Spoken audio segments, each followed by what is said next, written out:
Que bom e que alegria estarmos juntos nessa belíssima manhã de terça-feira, hoje 12 de julho.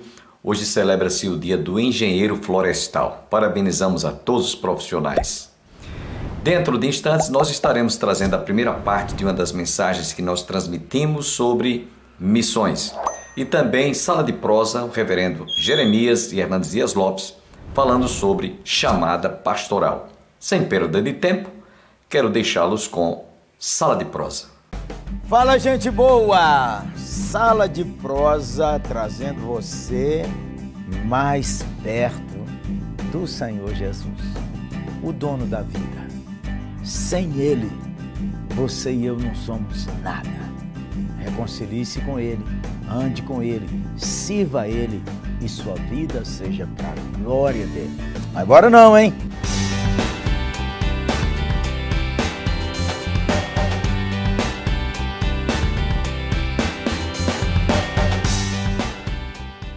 Ô, gente boa! Esse programa é um oferecimento da LPC, uma agência missionária maravilhosa. Ó quem tá aqui. Alegria, hein?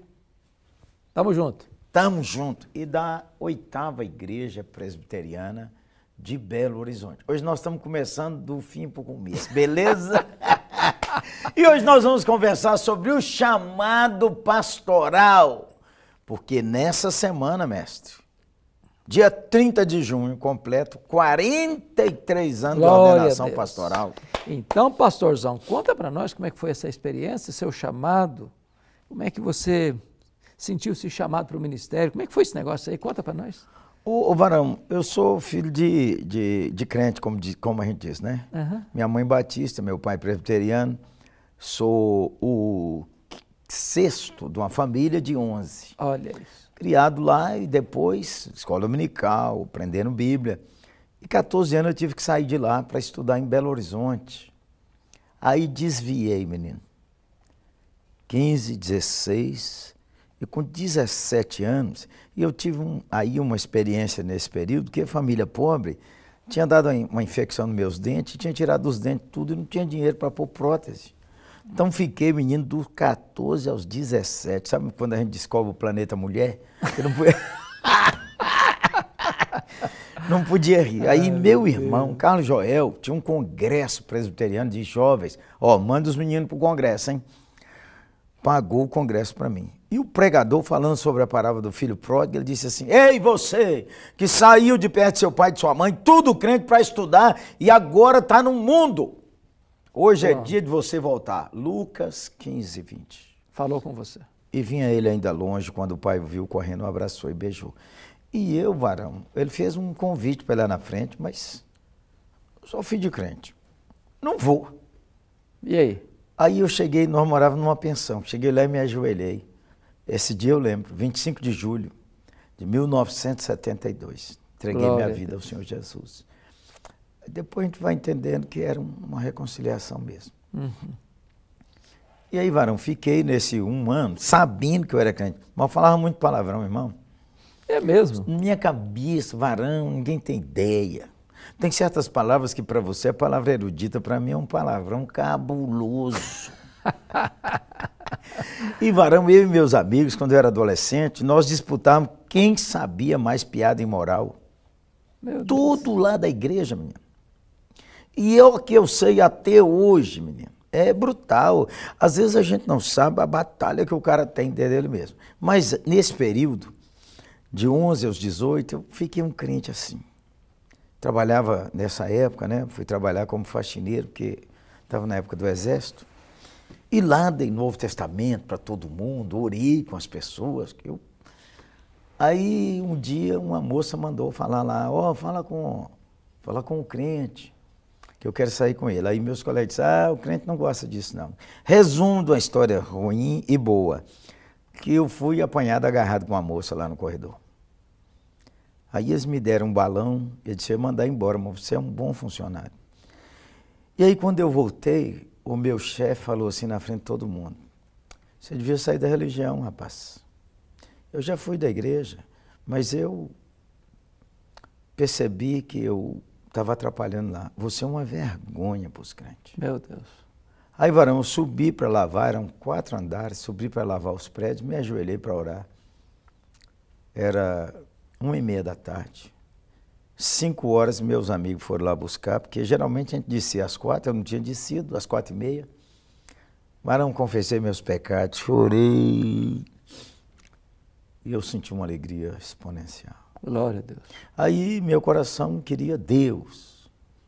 Eu estudava química naquela época, mas eu voltava da escola à noite, eu lia a Bíblia de meia-noite às 5 da manhã e levantava, ó. Animado. Animadaço. Então, nesse período, eu queria fazer medicina. Um dia, andando de ônibus em Belo Horizonte, paramos em frente à escola de medicina. Aí agora, quem ouve, discerne. Só tinha eu e o cobrador dentro do ônibus, aí eu ouvi uma voz dizendo assim, eu falei comigo, olhando lá o cara andando, naquela época eu tinha um cabelão assim, menino. Falei, o ano que vem sou eu. E eu ouvi, seu lugar no seminário. Aí eu virei para o cobrador e disse, ei moço, o senhor falou comigo? Ele disse, não falei nada com você, você tá com a cabeça boa não, Zé. Aí eu ouvi de novo, seu lugar no seminário. Desci dali, liguei para minha mãe, meu pai. Falei, meu filho, vamos orar, se Deus está te chamando, obedeça. Então, ia fazer 19 anos, fui para o Seminário Presbiteriano de Campinas. Que coisa gloriosa. E você está completando agora 43 anos. 43 anos de ordenação, dia 30 de junho, porque fui licenciado 6 meses. 6 meses. Brutal aqui, 6 meses, mas uma benção. E você nesse período de 43 anos, basicamente foi pastor de uma igreja só? Fui pastor de 2 igrejas, mestre. 2 igrejas. 4ª igreja, quando voltei em 79, formei em 78, 79, eu fui para a 4ª presbiteriana. Porque de Belo Horizonte, da 1ª à 11ª é por número. Hoje são mais de 150 igrejas. Então, a 4ª foi organizada e fui para lá. E fiquei lá 3 anos, 79, 80, 81. Em 82, eu fui convidado, pastor Wilson de Souza, para ser pastor auxiliar na 8ª presbiteriana. Que coisa. E está lá. Aí, sendo pastor uma Wilson, referência para o Brasil e para o mundo hoje, com a 8ª igreja. Louvado seja Deus. Louvado seja Deus. O pastor Wilson já estava enfermo. Quando ele chegou lá, a 8ª, que tinha sido organizada com 70 profissão de fé e batismo e 30 crianças, mestre, ela estava resumida a uns 50 pessoas. Mas o pastor Wilson lançou as sementes da revitalização e do avivamento. Glória a Deus. Ele veio a morrer, ele veio em 88, ele virou pastor emérito, que ele estava muito doente. E aí eu, então, falei com o conselho que eu ficava lá de interino até arrumar um pastor bacana. Não arrumou ninguém. Deus é maravilhoso. Aí, usando uma palavra sua, dê 3 marteladas para nós, aquilo que você entende que é mais importante na vida de um pastor vocacionado, chamado para o ministério. A primeira é, só a convicção do chamado te sustenta no dia mau. A convicção de que foi Deus. Você não foi empurrado, nem buzinado. Porque tem uns que parece que... Escutaram a voz, escutaram um sonido estranho. Buzinado. Então, essa convicção me sustentou nos dias maus. Amém. A segunda coisa é amar o Senhor. E eu oro todo dia para Deus me ensinar, o Senhor Jesus me ensinar a amar. Amém. E a terceira coisa, ame a igreja não dá trabalho. Quem dá trabalho é a gente. A igreja é preciosa, é maravilhosa, o povo ajuda, o povo contribui. Cara, o povo vai ouvir você toda semana. A gente que devia, de vez em quando, dar uns 10 para cada um que veio. Suportar a gente, né? E aí, varão, esses dias eu estava... nós fomos homenageados em Belo Horizonte, pela Câmara Municipal, com um diploma de honra ao mérito chamado, dito uma igreja presente na cidade que faz bem a cidade. Glória a Deus. Então, tudo que aconteceu comigo, minha família, toda a história tem a ver com o Senhor, Jesus. Uma das coisas que para mim que acompanha o seu ministério, a sua vida já esse tempo todo, né? Desde 78, 44 anos, nós nos conhecemos. Eu acho que uma marca que eu vejo, se eu pudesse distinguir uma característica, é que você é um encorajador. Deus seja louvado. Então, essa é uma marca que eu vejo no seu ministério. Você tem investido no seu ministério em líderes, em pastores, sobretudo aqueles que às vezes têm menos condições de ir para os grandes encontros. Você reúne esforços, busca recursos, reúne essa gente. Então, eu quero glorificar a Deus pela sua vida, por esta marca do seu ministério. Ô mestre, muito obrigado. Já quero convidar Congresso de Pastores e Líderes em Belo Horizonte, 3ª semana de setembro, Ronaldo Lidório garantido. Mas deixa eu lhe contar, mestre. Conta. Eu tive um amigo nos 4º ano, chamado Dilson. Ele era lá de Florianópolis. Ele estava estudando os dons espirituais. Grande amigo meu. Ele estava fazendo uma tese sobre dons espirituais. E ele era meu amigo. Então, todo fim de semana que eu chegava, ele me perguntava como é que foi.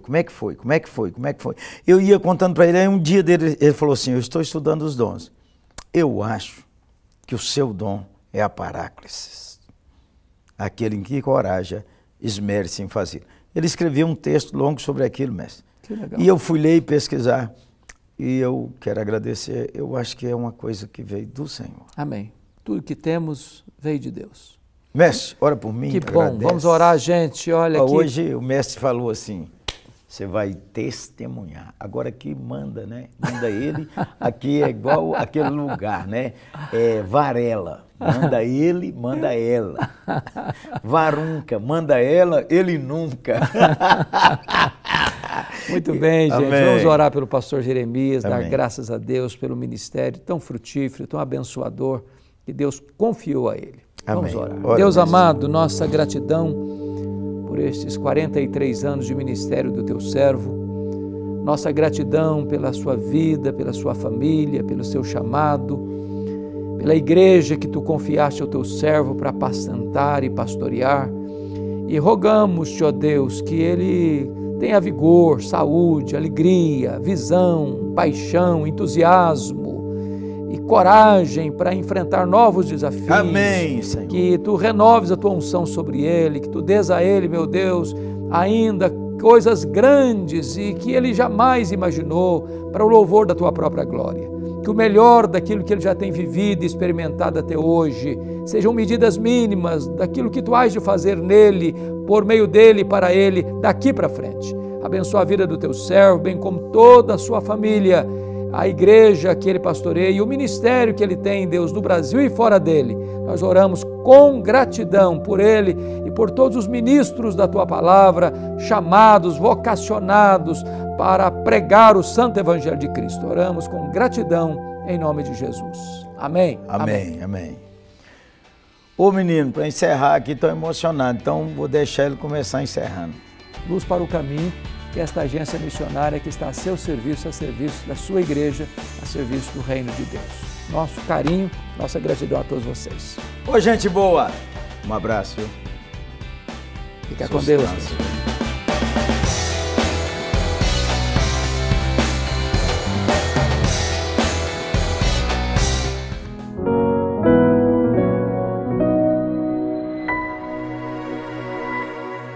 Nós vamos abrir a palavra de Deus no livro na carta do escritor sagrado aos Hebreus, capítulo 1, versículos de 1 ao verso 14. Hebreus, capítulo 1, versos de 1 a 14. Vamos ler. Havendo Deus outrora falado muitas vezes e de muitas maneiras aos pais pelos profetas, nestes últimos dias nos falou pelo Filho, a quem constituiu herdeiro de todas as coisas, pelo qual também fez o universo. Ele que é resplendor da glória e a expressão exata do seu ser, sustentando todas as coisas pela palavra do seu poder, depois de ter feito a purificação dos pecados, assentou-se à direita da majestade nas alturas, tendo se tornado tão superior aos anjos, quanto herdou mais excelente nome do que eles.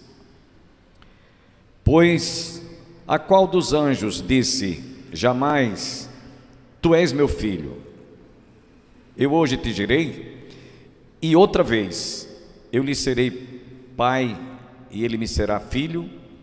E novamente, ao introduzir o primogênito no mundo, diz: e todos os anjos de Deus o adorem. Ainda quanto aos anjos diz: aquele que a seus anjos faz ventos e a seus ministros labareda de fogo. Mas acerca do Filho, o teu trono, ó Deus, é para todo sempre. E cetro de iniquidade é cetro, digo, de equidade é cetro, e o cetro do seu reino. Amaste a justiça e odiaste a iniquidade. Por isso Deus, o teu Deus, te ungiu com óleo de alegria, como a nenhum dos seus companheiros.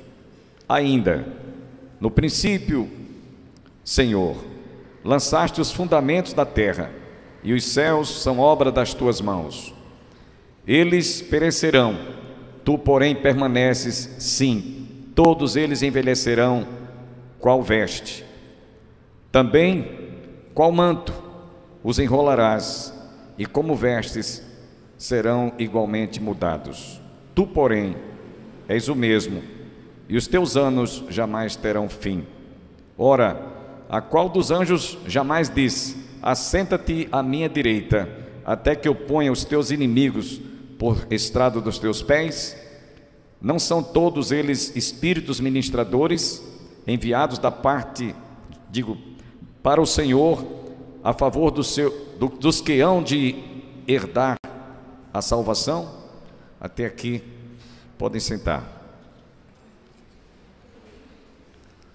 Estamos alegres também com a irmã Irama, que está de volta, né? Estava com essa doença, chikungunya, mas já está aqui hoje para nossa alegria. Todos os demais que estão se recuperando. Meus irmãos, eu falei durante a semana que hoje estaria trazendo um sermão em cima desse tema: quando tiveram início os últimos dias. E eu vou trabalhar nesse capítulo 1, mas principalmente os versículos 1 e 2 que nós lemos, no qual o escritor sagrado diz: havendo Deus outrora falado muitas vezes e de muitas maneiras aos pais pelos profetas, nestes últimos dias nos falou pelo Filho, a quem constituiu herdeiro de todas as coisas, pelo qual também fez o universo. Inicialmente, irmãos, queremos dizer que a carta aos Hebreus é a única das epístolas que não tem o nome do seu autor. O autor deste livro ficou no anonimato. Alguns afirmam que foi Apolo, outros dizem que foi Barnabé, outros dizem que foi Paulo, e eu sou mais afeiçoado a crer que foi o apóstolo São Paulo. Até porque, segundo os eruditos, o grego clássico que Paulo usou nas demais epístolas é o mesmo grego que a carta foi escrita. Provavelmente, Paulo, por ter se convertido ao cristianismo, ele era judeu, praticante, aprender aos pés de Gamaliel, ele não quis se identificar como sendo o autor desta epístola, para não bloquear, para não fechar a porta para aqueles judeus que certamente estavam na iminência de se converter ao Evangelho, mas se soubesse que fora Paulo que foi o autor da epístola, certamente eles iriam rejeitar. Então, alguns afirmam que esse foi o motivo pelo qual o autor, no caso sendo Paulo, ele preferiu ficar no anonimato. Essa epístola foi escrita no ano 70 depois de Cristo.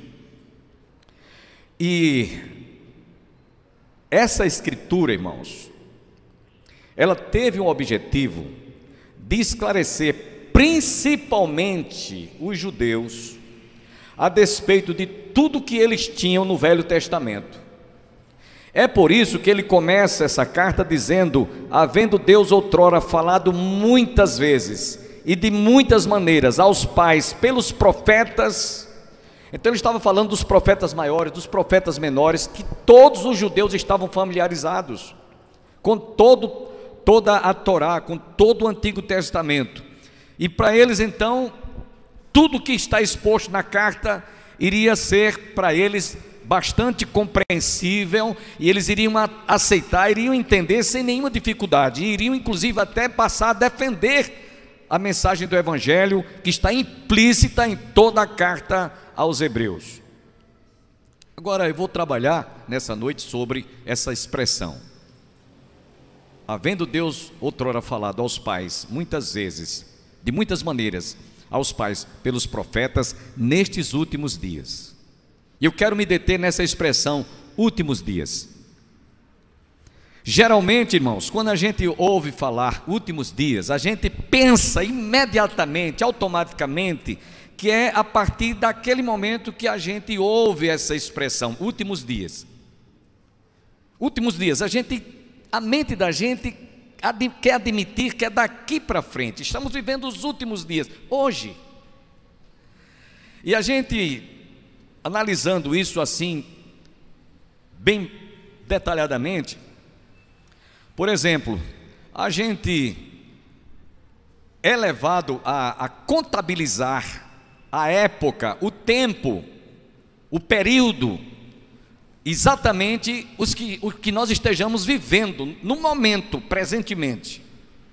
Por exemplo, quando está chegando o fim do ano, aí a gente costuma dizer, estamos vivendo os últimos dias do ano que está terminando, não é? Quando, por exemplo, alguém passa numa casa comercial e vê lá saldo de balanço, estamos em liquidação, aproveite, são os últimos dias, a gente contabiliza que é aqueles dias presentemente, fim de semana, fim de mês, a gente diz, estamos vivendo os últimos dias do mês, os últimos dias, última semana do ano, e assim sucessivamente. Quando você está no aeroporto para embarcar, você vê sempre aquela chamada, a primeira chamada, a segunda, e há aquele momento em que a direção lá do aeroporto diz, última chamada. E aí a gente sabe que depois daquela última chamada não vai ter outra chamada. Assim, quando você vai embarcar numa rodoviária, tem aquela chamada, daqui a 15 minutos o ônibus vai partir, 10 minutos, 5 minutos, última chamada. Então a gente identifica que é aquele período, é aquele momento exatamente. Mas será que quando a Bíblia diz últimos dias, não teve um aspecto de tempo, cronologicamente falando, sem ser como nós pensamos que seja? A gente vai ver isso agora. Últimos dias, está falando de quê? Dos últimos dias que estamos vivendo agora, em 2022, ou daqui a mais 5 anos, daqui para 2030, está falando que é esses últimos dias. Que últimos dias são estes? A Bíblia está cheia de expressões com essa conotação, cheia, repleta. Mas afinal, a Bíblia está se referindo últimos dias em que período, em que época, em que tempo? É muito diferente daquilo que nós temos em mente para o presente. Quando começou esses últimos dias? Quando teve início esses últimos dias? Essa é a questão. Imaginemos agora, irmão, se alguém chegasse a afirmar que estamos vivendo os últimos dias para o mundo acabar. Alguém chegasse para você e dissesse, olha, estamos vivendo os últimos dias, é a última semana para o mundo acabar. Evidentemente, meus irmãos, muitas pessoas diriam, vamos aproveitar esses restinhos de dias, ou este resto de tempo, porque tudo vai acabar. E a gente tem que aproveitar esse restinho. Restam poucos dias. Mas eu insisto em perguntar, quando teve início, quando iniciaram esses últimos dias, que a Bíblia tanto fala, conforme nós lemos aqui? À luz do texto, esses últimos dias teve início na era messiânica. Quando Jesus veio ao mundo, ali começou os últimos dias. Aí você diz: pastor, são passados 2022 anos? Sim. O escritor sagrado, na carta aos Hebreus, no capítulo 3, versículo 8, ele diz que para com o Senhor um dia é como 1000 anos, e 1000 anos como um dia. Então, para Deus, está no segundo dia apenas. E esses últimos dias, meus irmãos, eles começaram lá, quando Jesus, o verbo que se fez carne, habitou entre nós, e vimos a sua glória, a glória como a do unigênito do Pai. Agora observem, por que ele diz, o escritor sagrado diz: havendo Deus outrora falado aos pais, muitas vezes e de muitas maneiras, através dos profetas maiores, dos profetas menores, como seja, os patriarcas, Abraão, Isaque, Jacó, Isaías, Jeremias, Zacarias, Malaquias, Elias e o último deles, João Batista. Então foram vários profetas, maiores e menores, que no decorrer dos séculos e dos anos e da história, estavam apontando, estavam profeticamente falando, estavam anunciando o Messias, aquele que haveria de vir. E quando ele chegou, dali para frente, começou a contabilizar os últimos dias. Ponha isso na sua cabeça. Não sou eu que estou inventando, e a gente vai mostrar isso aqui agora. Portanto, meus irmãos, ponha na sua cabeça a partir de hoje, quando teve início os últimos dias, quando Jesus nasceu, quando Jesus veio ao mundo. Inclusive o profeta Isaías, no capítulo 61, profeticamente falando, ele falou a respeito de Jesus, o Messias que haveria de vir.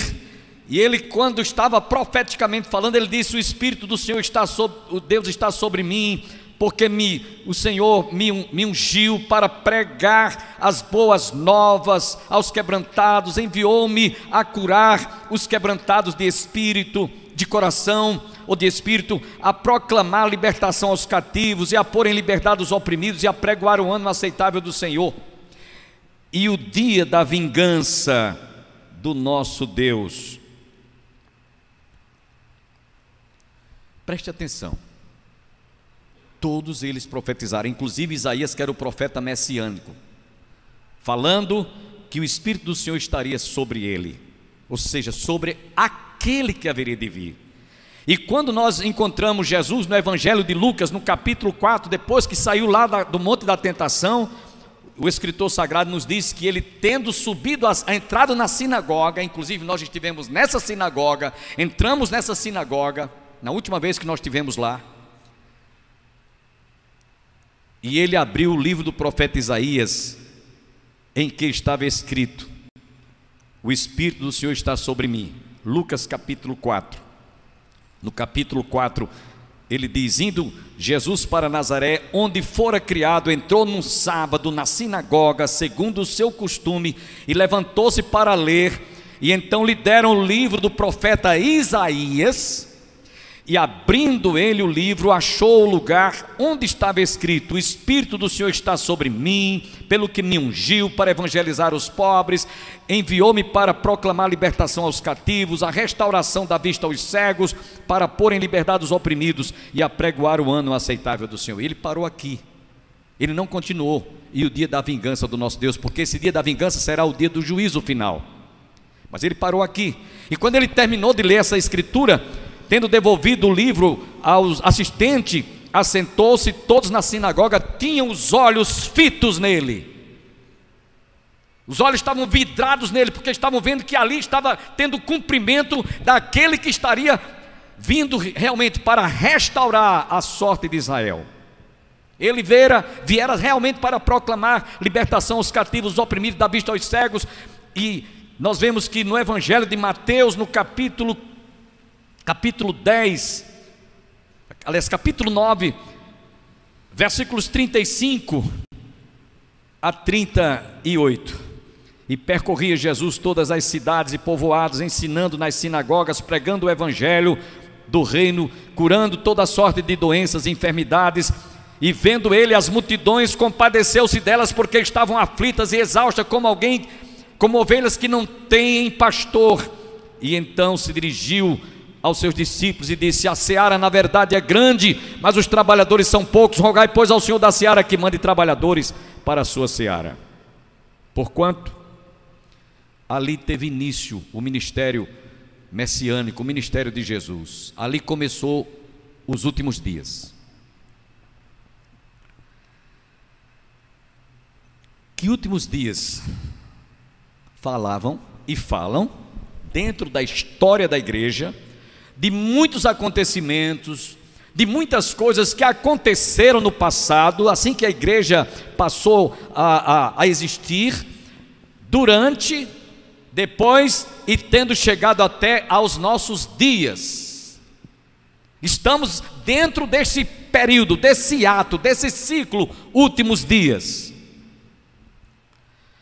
Observe, irmãos, que esses últimos dias foram relatados pelos apóstolos, diante de fatos, diante de acontecimentos, diante da proclamação do evangelho, diante também das perseguições que a igreja sofrera desde que ela passou a existir, dos falsos profetas, daqueles que se levantavam para trazer uma mensagem que enganava, que deixava dúvida, derramava dúvida no coração das pessoas, e alguns até apostatavam da fé.